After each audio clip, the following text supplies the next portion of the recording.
برطانوی دارالعمرہ یعنی house of lord کے پہلے تاحیات پاکستانی مسلم رکن لارڈ نذیر احمد نے اپنے خلاف پاکستانی برٹش خاتون کے جنسی اغتصاب کے الزامات پر مبنی ہاؤس آف لارڈ کی ایک رپورٹ سامنے آنے پر، جس میں لارڈ نذیر احمد کو اپنی پوزیشن کا ناجائز فائدہ اٹھا کر طاہرہ زمان کے ساتھ جنسی اغتصاب کا قصوروار ٹھہرایا گیا ہے، اور ہاؤس سے نکالے جانے کے ڈر سے پہلے ہی خود لارڈ نذیر نے ہاؤس آف لارڈ سے استعفیٰ دے دیا، جبکہ پاکستانی بڑے بڑے چینلز پر متعدد خبریں مسلسل چل رہی ہیں۔ ہم پوری تحقیق کے ساتھ آج اس رپورٹ میں اصل حقیقت کیا ہے بتانے جا رہے ہیں۔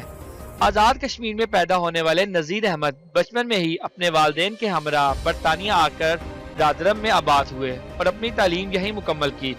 انہوں نے 18 برس کی عمر میں لیبر پارٹی میں شمولیت اختیار کی، 1990 سے باقاعدہ سیاست میں حصہ لینا شروع کیا اور رادرم کے پہلے ایشیائی کونسلر منتخب ہونے کے علاوہ سب سے کم عمر مجسٹریٹ بھی بنے۔ ان کی اعلیٰ صلاحیتوں کو بام کر لیبر پارٹی نے 1998 میں ہاؤس آف لارڈ کا رکن بنا دیا۔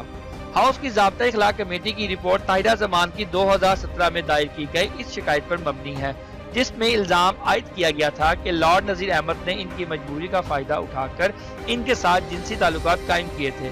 رپورٹ میں یہ نتیجہ اخذ کیا گیا ہے کہ لارڈ نذیر احمد نے 2017 میں اپنے پاس مدد کے لیے آنے والی خاتون طاہرہ زمان کا جذباتی اور جنسی اغتصاب کیا تھا۔ لارڈ نذیر احمد کے رویے کی تحقیق بی بی سی کے حالات حاضرہ کے معروف پروگرام نیوز نائٹ میں کیے گئے انکشافات کے بعد شروع ہوئی تھی۔ لارڈ نذیر احمد کا کہنا ہے کہ ان کے خلاف لگائے گئے الزامات حقیقت پر مبنی نہیں ہیں اور وہ کمیٹی کے اس فیصلے کے خلاف یورپی کورٹ آف ہیومن رائٹس میں اپیل دائر کریں گے۔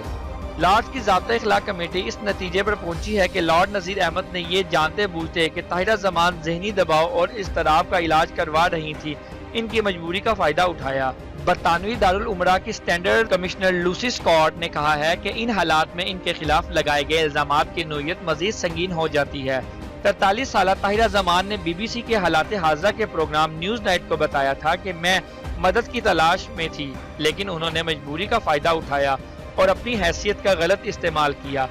طاہرہ زمان کا کہنا تھا کہ انہوں نے لارڈ نذیر سے اس امید پر رابطہ کیا تھا کہ وہ پولیس کو کہہ کر ایسے مسلمان پیر کے خلاف تفتیش میں مدد کریں گے جو ان کے بقول خواتین کے لیے خطرناک ہو سکتے تھے۔ طاہرہ زمان کا کہنا تھا کہ لارڈ نذیر احمد نے میٹروپولیٹن پولیس کے کمشنر کو 2 مارچ 2017 کو ایک خط لکھا، اور یہ کہ وہ فروری 2017 میں مشرقی لندن کے ایک ریسٹورنٹ میں لارڈ نذیر احمد سے اس معاملے کے بارے میں بات کرنے کی غرض سے ملی تھی۔ انہوں نے الزام عائد کیا کہ ڈنر کے بعد لارڈ نذیر احمد نے نامناسب انداز میں ان کی ٹانگ کے اوپر والے حصے کو چھونا شروع کر دیا۔ طاہرہ زمان نے کہا کہ وہ لارڈ نذیر کے اس رویے سے حیران رہ گئی تھی اور انہوں نے اس کے بعد ان سے رابطہ ختم کر دیا تھا۔ طاہرہ زمان کے مطابق انہوں نے ایک دوست کے کہنے پر اسی سال 14 جولائی کو ایک مرتبہ پھر لارڈ نذیر سے یہ پوچھنے کی غرض سے رابطہ کیا کہ کیا پولیس کی جانب سے ان کی شکایت پر کوئی جواب موصول ہوا ہے۔ اس کے جواب میں لارڈ نذیر نے جواب دیا کہ پولیس کا ان سے رابطہ ہوا ہے اور انہوں نے اس معاملے پر بات کرنے کے لیے طاہرہ زمان کو مشرقی لندن میں واقع اپنی رہائش گاہ پر بلایا۔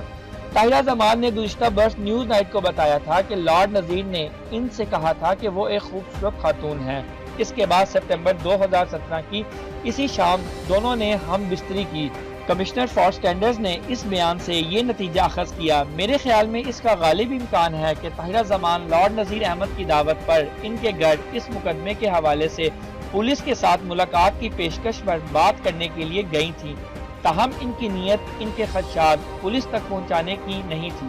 اور انہیں گھر بلانے کی نیت غلط تھی۔ اس کے بعد بھی لارڈ نذیر کا ان سے ملنے جلنے کا سلسلہ جاری رہا اور مسز زمان کو محسوس ہوا کہ ان کا لارڈ نذیر احمد سے تعلق استوار ہو رہا ہے۔ وہ ایک دوسرے کو اکثر پیغامات بھیجتے رہتے تھے۔ طاہرہ زمان نے کہا کہ وہ لارڈ نذیر احمد سے ان کے گھر میں ملتی رہیں اور دونوں نے کئی بار ہم بستری کی، لیکن طاہرہ زمان نے کہا کہ وہ 2 ماہ بعد لارڈ نذیر احمد نے ان پر واضح کر دیا کہ وہ اپنی بیوی کو نہیں چھوڑیں گے، جس کے بعد ان کا تعلق ختم ہو گیا۔ طاہرہ زمان کا مزید کہنا تھا کہ انہیں لگتا ہے کہ لارڈ نذیر نے ان کی مجبوری کا فائدہ اٹھایا کیونکہ وہ اس وقت ذہنی دباؤ اور اضطراب کا شکار تھی۔ انہوں نے جنوری میں ہاؤس آف لارڈ میں لارڈ نذیر احمد کے رویے کی شکایت کی، لیکن جب کمشنر فار سٹینڈرز نے انہیں بتایا کہ ان کی شکایت پر کوئی کارروائی اس لیے نہیں ہو سکتی کیونکہ اس شکایت کا تعلق ممبر کے پارلیمانی فرائض سے نہیں ہے، تو انہوں نے نیوز نائٹ سے رابطہ کیا۔ بی بی سی کے حالات حاضرہ کے پروگرام نیوز نائٹ نے جب ہاؤس آف لارڈز کی طرف سے طاہرہ زمان کی شکایت نہ کرنے کے فیصلے کی تحقیق شروع کی تو کیو سی اور سابق ڈپٹی جج نے بی بی سی کو بتایا کہ لارڈز کے کمشنر فار اسٹینڈرڈ سے غلطی سرزد ہوئی ہے۔ انہوں نے کہا کہ جب کوئی آپ کے پاس مدد کے لیے آتا ہے اور وہ مجبور ہے تو اگر آپ اس کے ساتھ جنسی تعلق قائم کرتے ہیں تو یہ شرمناک بات ہے۔ لارڈ کے کمشنر فار اسٹینڈرڈز نے تردید کی اور نیوز نائٹ کو بتایا کہ یہ ضابطہ اخلاق کو سمجھنے کی غلطی تھی۔ بی بی سی پر فلم چلنے کے 10 ہفتوں کے بعد ہاؤس آف لارڈ نے ضابطہ اخلاق کے الفاظ میں تبدیلی کی اور پارلیمانی فرائض کے الفاظ کو فرائض سے بدل دیا اور اس کا اطلاق پچھلی تاریخ سے کیا گیا۔